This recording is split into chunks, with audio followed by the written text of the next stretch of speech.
Hello and welcome back to our coverage of New Horizons Festival. Today we have the pleasure of speaking to Lucile Hadzihalilovic. Hello, I'm very happy to be here.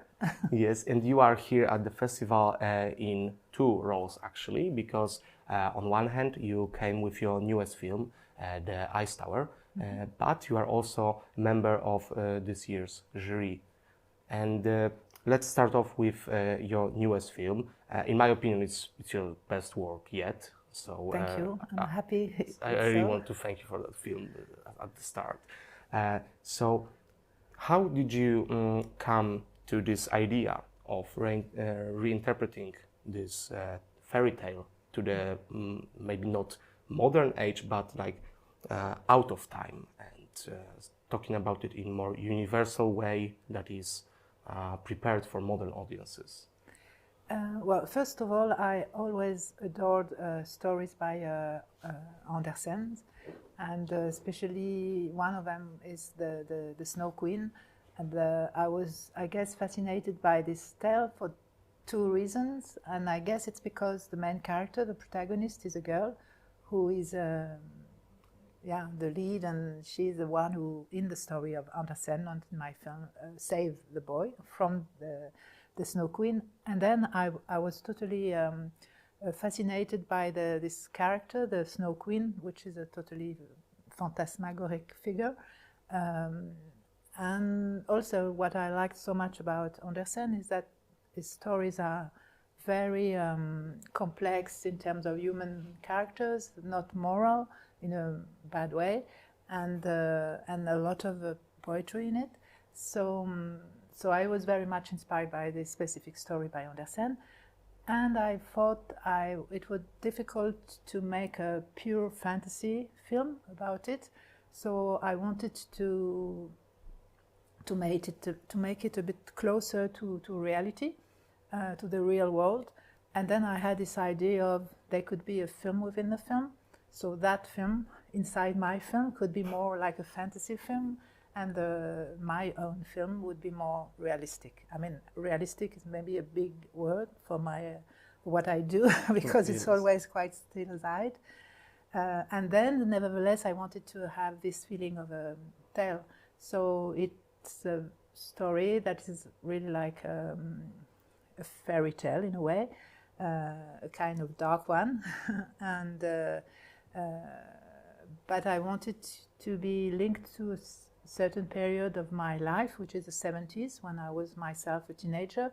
And also I thought that it was good that the film happened in that period, even if it's a bit, as you said, out of time, nevertheless. That's a fairy tale aspect.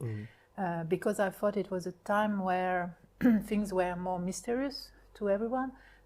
We didn't have access to any kind of information, and in this story, the young girl, the teenager girl, she does not know nothing about cinema, about actors, and so on. So it's stronger for her to discover this world. Yes, you really get this feeling of her coming into this brave new world, this fantastic world, on many levels. Because on one side, you see those edges between reality and fantasy disappearing through the film, but at the same time you see that her understanding of the world surrounding her is also changing dramatically, I think. Yes, I think she left her little village in the mountain to discover the world, the adult world also, to discover the world, and then she arrived in this city in the valley, and she knows nothing. She knows no one. She's just attracted by the lights, in a way. And then, after midnight, when the lights turn off, she had to find some place to sleep, to stay, and she discovered this film studio, by chance. Of course, it's not really by chance; it's a fate to go there, of course. And then it's like a world by itself, also like a cocoon in a way, but also a sort of maze, a place to discover. Before she discovers the set itself, she will discover the studio, the corridors, the rooms, the props, the costumes, and so on. So little by little, she's switching into this other world. And so she discovered behind each door somehow a new world. So it's kind of an enclosed place, but also it opens to many other things. So, and at the end, she will discover the full world of cinema somehow. Yes, and what she also finds within the studio, what she also discovers is this actress, this person that at the same time is really scary to her, but also fascinating in a sort of way. And the same thing applies as the edges of the world disappearing, also the edges between the actress and the character she is portraying is disappearing as well. And how did you work with the actors to get this chemistry between them? Because the way they interact with each other, it's magnetic in a way. I was very lucky to have Marion Cotillard to play in the film as the actress, the star. She is a star in French cinema and even internationally, and I think she fit really with the character. Also, I have worked with her in my film a long time ago, Innocence, 20 years ago, and I always liked her on screen, and also she's a very nice person too, not like the character in the film. And then the other thing I was very lucky to get is Clara Pacini. So she's playing the teenager girl. It was the first film. Oh. She now just finished the Conservatory of Theatre, so she was more into theatre. She was something like 20 at the time. And so when I saw her at the casting, I really see how both she has fragility, but she has also a strength, and she has a way to look at things, I think very, very strong. And I thought she could stand really in front of Marion. And then we didn't have much prep for the film. We just had a meeting of the three of us together once before the shooting. And it was already like being in the film. And in a way, that's where the chemistry between them began, because so Marion invited us to her house, and it was in the winter, and it's very rare in France, in Paris, but there was snow falling. And so Clara arrived with a car by the driver, and then there was the snow, and then so it was already like if we were inside the film somehow. And so we didn't speak so much, but a little bit about a few things, not necessarily about the story itself, but I could see that Marion was kind of impressed by Clara, and Clara was impressed by Marion, of course, but she was not that kind of girl that is, she's not shy, she's very much, she has an inner life, but she's very quiet, but she's not,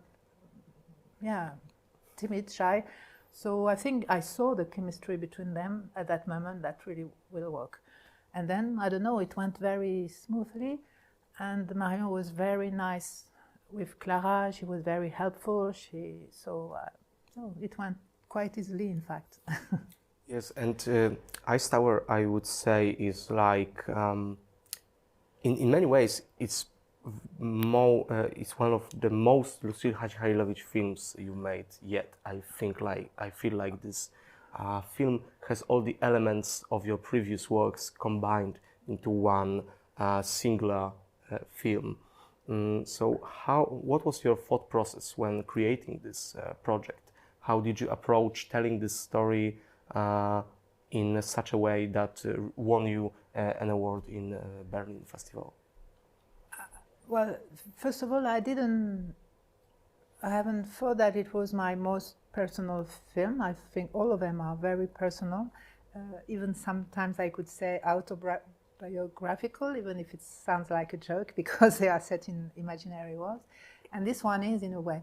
But the thing with this one is that as also in the previous film, but because maybe we had a bit more money, because we had this star in the film, and because the film was also maybe about cinema, and we had to build up a set on studio, something like that.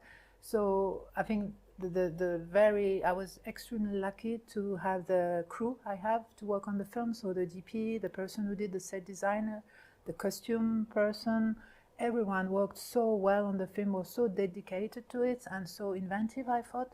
So I think if there is any success, any achievement in that film, it's also thanks to them, because all elements they all were working so well, and yes, very dedicated and very inspired and inventive, and creative. So maybe it's because that you find it better than the other films. I mean, I wouldn't say I find them better, because I really enjoy all of your works, all of your previous works. I'm really astounded that you really somehow made it feel even more magical than the previous ones. I think I'm very happy you say so, because I think the film is really about the magic of cinema. For that girl and for me, and I guess it's about a girl who becomes a film lover somehow. And, maybe even to her own, maybe too much of a film lover. I don't know if you are ever too much of a film lover. Yeah, you might be. So, yeah, and somehow it's my Hollywoodian film, I would say, because there is this the set, the costume, the glamorous actress, yeah. Yes, it has those qualities of a super production. It's like art house super production, I'd say. Kind of, yeah. And also, you came, as I mentioned already, that you are also here as a member of jury on the festival. So, first of all, is it your first time being on jury at a festival? It is not the first time. I think I have done it a few times, like 5 times maybe or something. And always I was very lucky to be with a group of people in the jury, and that was very interesting people, and the discussions were very interesting. And so when the festival proposed me to be part of a jury, it's always something a bit scary, because you have to judge, which is not the proper word. We just have to look at films and appreciate them exactly. So and because I have been in that festival 3 years ago, and I really loved it, not only because they have shown my films, which was part of the pleasure, of course, and the honor, but also I saw how great the programmation was, and how many people are in the theater, especially young people, and the screenings are very good. So I was very happy and honored to be invited to be part of a jury and to have the opportunity to see like 12 or 13 films in this very privileged way. And then yesterday I could meet my colleagues, and I already saw 3 films, and I'm very happy excited to be part of this jury, and I thank very much the festival for this invitation. You said that you already had chance to see 3 of the films. What did you think about them? Well, I'm not going to say anything, it's not fair, but I really found them very interesting. So okay. That's as far I can go so far. That's all you can say but for no, now. It's a very, they are really, really sincerely very, very interesting films. Yes, because the New Horizons Festival gathers films from all around the world. Yeah. It's not only European film or only, not really necessarily only art house as well. Yeah, sometimes I haven't maybe checked out all the films that are programmed here, but some of them are on the edge of more commercial somehow. But nevertheless, this festival is called New Horizons. So I guess also they are looking for some films which have something new, fresh and new. And for other films I have seen, which is not in competition, so I can talk about them more freely. For instance, I don't know if you have seen Sirat. Yes. I thought it was an amazing film. It's great. And it's a great film. So, for instance, that film is great that it's showing here, and so others that I haven't seen or yet. But being a part of a jury, being in a jury at any festival is really a clash of different sensibilities, different things we look for in films, right? Every member of jury thinks that cinema really means something different to them at many levels. So what are you personally looking for while choosing who will win the competition? I suppose I'm mainly emotional person. I mean, my links to films are emotions, maybe rather than intellectual or technical. So this is what I'm looking to experience with the films. But it can come from many ways. It can come from the aesthetic. It can come from, I don't know, the actors. So, and maybe I see that, for instance, in the jury, I think we have 3 filmmakers, and then there is 2 persons which are more like yes, there is the programmer for the Saloniki festival. Yeah, exactly, and also from German festivals.